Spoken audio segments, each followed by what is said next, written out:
Good afternoon, everybody. Hey, here we are at the end of May.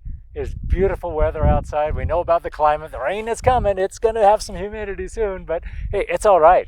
We're just here because this is part of the natural environment where we live. I'm looking due west right here, but as I turn around and look to the north, you can see Steptoe Butte standing right over there. Just take a look, spin the camera around and take a gander. That's Steptoe Butte, and it's unique in that it's just like Kamiak Butte in terms of its quartzite substrate material. Right, that is all these big rocks we see around us. This is very different than you would see just a little bit down the hill, because as you look down at the farmland below us, we know that that is the Columbia River flood basalts. Right, that big basalt layer that came out here about 17 million years ago, 17 to 14 million years ago, that blanketed this entire area with that basalt layer flood. Well, the quartzite materials, though, it was here before. In fact, where we stand right now, as you look around at these big rocks, this is the area where they were laid down as sedimentary materials.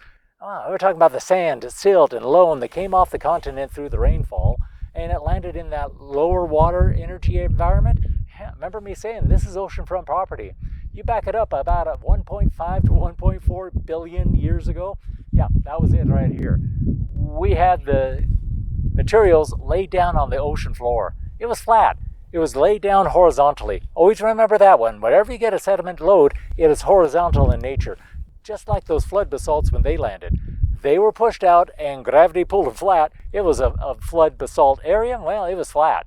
You know, they've been tilted and warped and tweaked and turned, just like this quartzite material has been.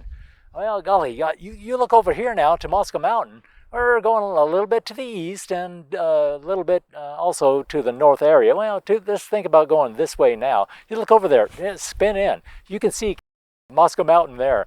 That is the area where about 65 million years ago, we had that pushing up as magma out of the asthenosphere, the lithosphere, and it busted loose into this quartzite material, this bedrock, right? It busted it free. And that exposed now this area that is dominated by that granite, batholith area. Okay, that granites, diorite, grand diorite, all these different features that made the chemistry that makes Moscow Mountain original area that gives us that entire formation of the continent. Okay, that is the formation. That gives us the Moscow Mountain geology. But you see that the difference there versus here, they're no nearest neighbors. They're only separated by about 10 or 15 miles. This separation really pivots on what happens in these substrate areas. The water flow.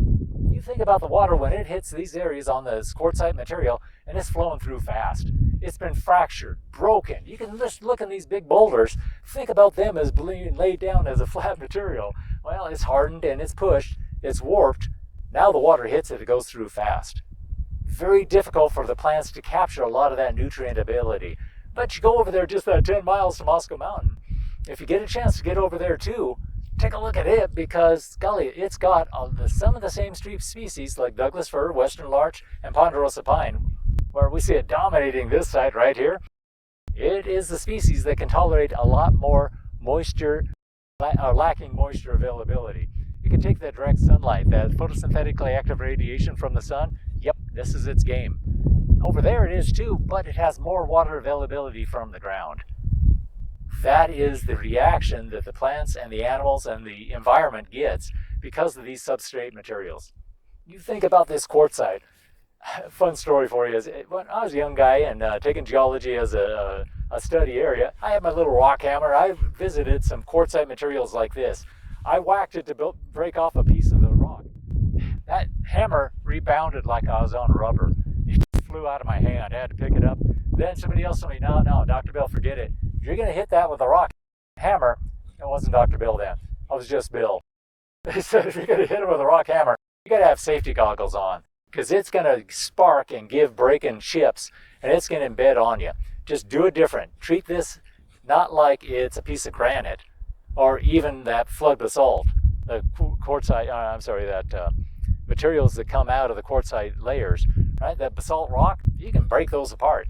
This, don't do it. Have more respect for yourself and understand better what is growing here. Hey, you can look around and see right down here some of the grasses, the deer fern. Over there, Saskatoon serviceberry. Like I said before, the ponderosa pine, all the different species that can call this home. They're responding to the restrictive environment to find and fill their niche. This is just the beginning of our trek through this entire study of substrate materials. Have a good time with it.